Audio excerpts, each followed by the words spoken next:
Welcome to Blind Reads, where we read stories that we have not previously read or, in some cases, heard of in an attempt to widen our literary bubble.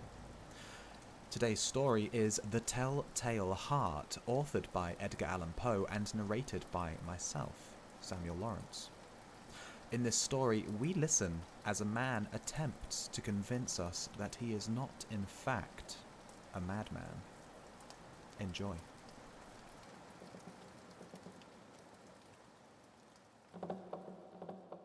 True. Nervous. Very, very dreadfully nervous I had been and am. But why will you say that I am mad? The disease had sharpened my senses, not destroyed, not dulled them. Above all was the sense of hearing acute. I heard all things in the heaven and in the earth. I heard many things in hell.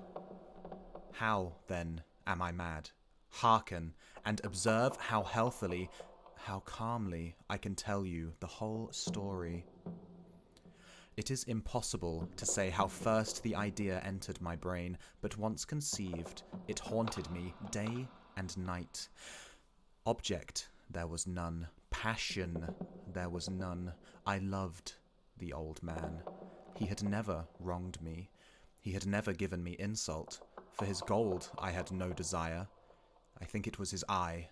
Yes, it was this. He had the eye of a vulture, a pale blue eye with a film over it.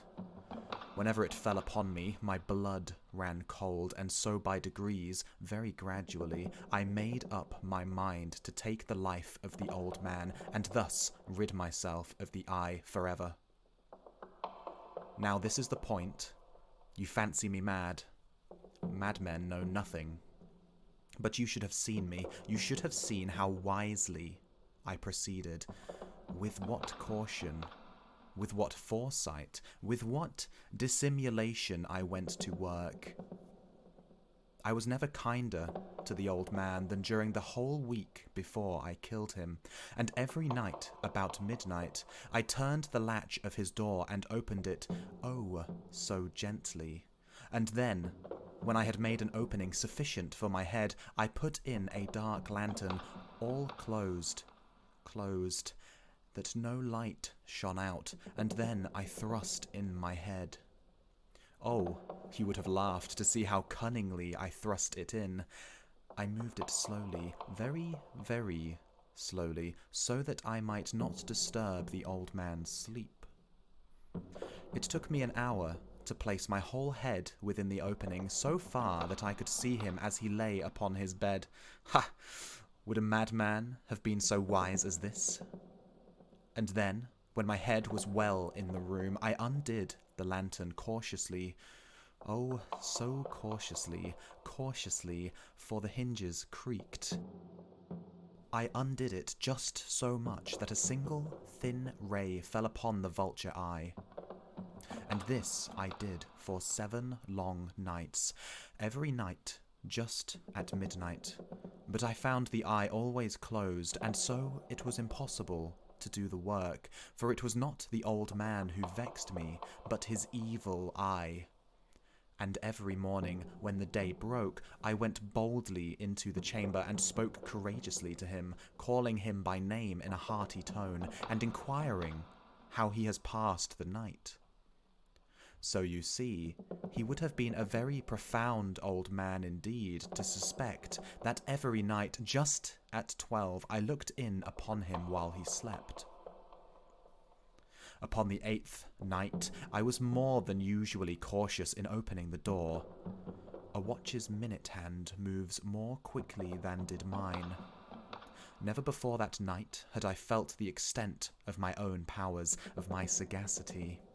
I could scarcely contain my feelings of triumph to think that there I was opening the door little by little, and he not even to dream of my secret deeds or thoughts. I fairly chuckled at the idea, and perhaps he heard me, for he moved on the bed suddenly as if startled. Now you may think that I drew back, but no. His room was as black as pitch, with the thick darkness, for the shutters were close, fastened through fear of robbers. And so I knew that he could not see the opening of the door, and I kept pushing it on, steadily, steadily. I had my head in and was about to open the lantern when my thumb slipped upon the tin fastening, and the old man sprang up in his bed, crying out, "Who's there?" I kept quite still and said nothing. For a whole hour I did not move a muscle, and in the meantime I did not hear him lie down. He was still sitting up in the bed, listening, just as I have done night after night, hearkening to the death watches in the wall. Presently I heard a slight groan, and I knew it was the groan of mortal terror. It was not a groan of pain or of grief, oh no, it was the low, stifled sound that arises from the bottom of the soul when overcharged with awe. I knew the sound well. Many a night, just at midnight when the world slept, it has welled up from my own bosom, deepening with its dreadful echo the terrors that distracted me. I say I knew it well. I knew what the old man felt and pitied him, although I chuckled at heart. I knew he had been lying awake ever since the first slight noise when he had turned in the bed. His fears had been ever since growing upon him. He had been trying to fancy them causeless, but could not. He had been saying to himself, "It is nothing but the wind in the chimney. It is only a mouse crossing the floor," or "It is merely a cricket which has made a single chirp." Yes, he had been trying to comfort himself with these suppositions, but he had found all in vain. All in vain because death, in approaching him, had stalked him with his black shadow before him and enveloped the victim. And it was the mournful influence of the unperceived shadow that caused him to feel, although he neither saw nor heard, to feel the presence of my head within the room. When I had waited a long time very patiently without hearing him lie down, I resolved to open a very, very little crevice in the lantern. So I opened it. You cannot imagine how stealthily, until at length a simple, dim ray, like the thread of a spider, shot out from the crevice and fell full upon the vulture eye. It was open. Wide, wide open, and I grew furious as I gazed upon it. I saw it with perfect distinctness, all a dull blue, with a hideous veil over it that chilled the very marrow in my bones. But I could see nothing else of the old man's face or person, for I had directed the ray, as if by instinct, precisely upon the damned spot. And have I not told you that what you mistake for madness is but over-acuteness of the sense? Now I say, there came to my ears a low, dull, quick sound, such as a watch makes when enveloped in cotton. I knew that sound well, too. It was the beating of the old man's heart. It increased my fury as the beating of a drum stimulates the soldier into courage.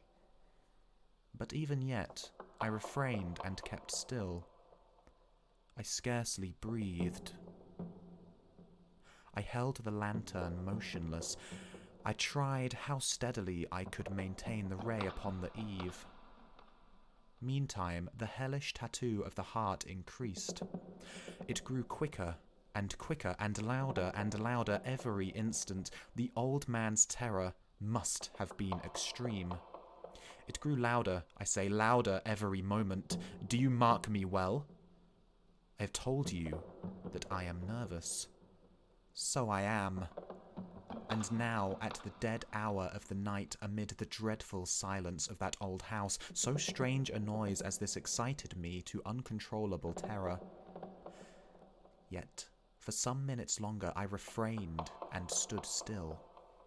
But the beating grew louder, louder. I thought the heart must burst. And now a new anxiety seized me. The sound would be heard by a neighbour. The old man's hour had come. With a loud yell, I threw open the lantern and leapt into the room. He shrieked once. Once only. In an instant, I dragged him to the floor and pulled the heavy bed over him. I then smiled gaily to find the deed so far done. But for many minutes, the heart beat on with a muffled sound. This, however, did not vex me. It would not be heard through the wall. At length, it ceased. The old man was dead. I removed the bed and examined the corpse. Yes, he was stone dead. I placed my hand upon the heart and held it there many minutes. There was no pulsation. He was stone dead. His eye would trouble me no more.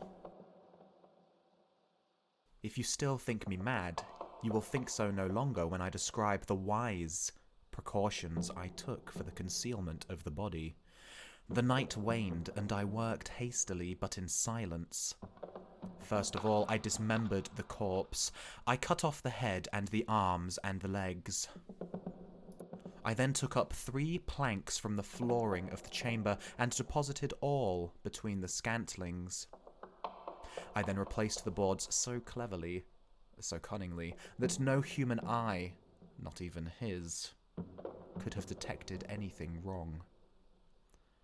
There was nothing to wash out. No stain of any kind, no blood spot whatever. I had been too wary for that. A tub had caught all. When I had made an end of these labours, it was 4 o'clock, still dark as midnight. As the bell sounded the hour, there came a knocking at the street door. I went down to open it with a light heart. For what had I now to fear? There entered 3 men who introduced themselves with perfect suavity as officers of the police. A shriek had been heard by a neighbour during the night. Suspicion of foul play had been aroused. Information had been lodged at the police office, and they, the officers, had been deputed to search the premises. I smiled. For what had I to fear? I bade the gentleman welcome. The shriek, I said, was my own in a dream. The old man, I mentioned, was absent in the country.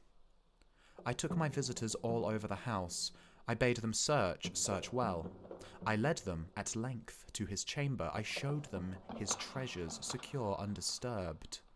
In the enthusiasm of my confidence, I brought chairs into the room and desired them here to rest from their fatigues, while I myself, in the wild audacity of my perfect triumph, placed my own seat upon the very spot beneath which reported the corpse of the victim. The officers were satisfied. My manner had convinced them. I was singularly at ease. They sat, and while I answered cheerily, they chatted of familiar things. But ere long I felt myself getting pale and wished them gone. My head ached, and I fancied a ringing in my ears. But still they sat, and still chatted. The ringing became more distinct. It continued and became more distinct. I talked more freely to get rid of the feeling, but it continued and gained definiteness, until at length I found that the noise was not within my ears.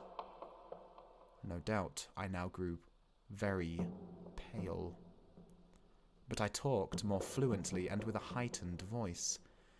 Yet the sound increased.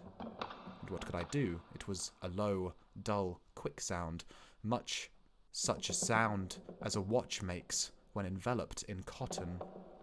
I gasped for breath. and yet the officers heard it not. I talked more quickly, more vehemently, but the noise steadily increased. I arose and argued about trifles in a high key and with violent gesticulations, but the noise steadily increased. Why would they not be gone? I paced the floor to and fro with heavy strides, as if excited to fury by the observations of the men, but the noise steadily increased. Oh God, what could I do? I foamed, I raved, I swore, I swung the chair upon which I had been sitting and grated it upon the boards, but the noise arose over all and continually increased. It grew louder, louder, louder, and still the men chatted pleasantly and smiled. Was it possible they heard it not? Almighty God. No, no. They heard, they suspected, they knew that they were making a mockery of my horror. This I thought, and this I think. But anything was better than this agony. Anything was more tolerable than this derision. I could bear those hypocritical smiles no longer. I felt that I must scream or die. And now, again, hark, louder, louder, louder, louder. Villains, I shrieked. Dissemble no more, I admit the deed. Tear up the planks, here, here. It is the beating of his hideous heart.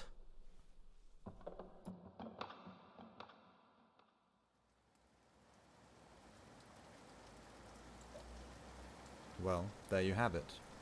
Spurred to confession by the beating of his guilty conscience, the man shares his murder with the police. Perhaps if the old man did not have such a vulturous eye, his death would not have come so soon. Let me know what you thought of the story below, and thank you for listening.